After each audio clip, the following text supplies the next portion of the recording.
Assalamu alaikum wa rahmatullahi wa barakatuh. Welcome back on board of the Going Merry. Hope you're having a great day so far. This video contains spoilers up to chapter 1037. If you haven't read the chapter yet, go read it. It's awesome. You'll love it.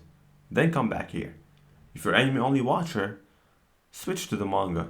Your mind will be blown. Okay, so the Elder Stars just dropped a huge mystery bomb on us last chapter by discussing a certain devil fruit ability that they themselves considered legendary. The ability is so good and important that the previous world government had to wipe it from the records of history. I believe Oda kinda tricked us into thinking it's related to Zonisha, since the Garcia's conversation took place on the same panel that Zonisha was revealed. But if you look closely, there has never been any communication between the five Elder Stars and the world government fleet at Wano. It was just portrayed as that. Realistically, both are totally two different conversations. Because a nameless guy on a fleet would not have a Dendemushi that goes straight to Gorosei. He was just alerting other troops on other ships to be aware of that shadow. On the other hand, the Gorosei are having their own conversation about the war at Wano and whatever Shanks have told them. Their goal is to get rid of the devil child, Nico Robin, and acquire that devil fruit. So, what is this fruit?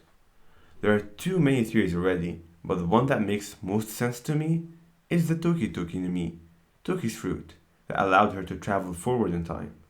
The main reason that convinced me was the user, Toki, who came from the depth of the Void Century. So if you assume she was witnessed using her powers back then, that makes it over 800 years ago. I don't know about you, but if something was said to happen 800 years ago but never was seen or heard of afterwards, I would think it's a legend. Now, how did the world government know that this fruit was awakened in Wano? The answer is simple. Orochi, chapter 984.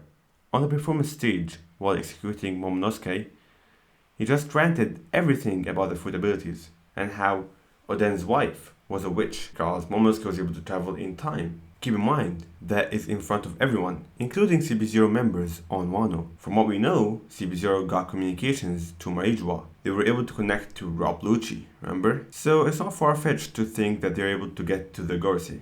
So it would make sense that they will convey that info that Orochi said. But why is it important? Well, I will just use what happened in the story. Without that fruit, Momonosuke, Kinemon, and the Scabbards would all be dead. I know some people are hoping for that to happen in the story. And that is just one example of what this fruit is capable of. In the words of the world government, who believe and understand that the balance of the world could not be maintained forever, and that Joy Boy will come one day to oppose them, having this fruit as their last resort to escape is really handy. Wouldn't you agree?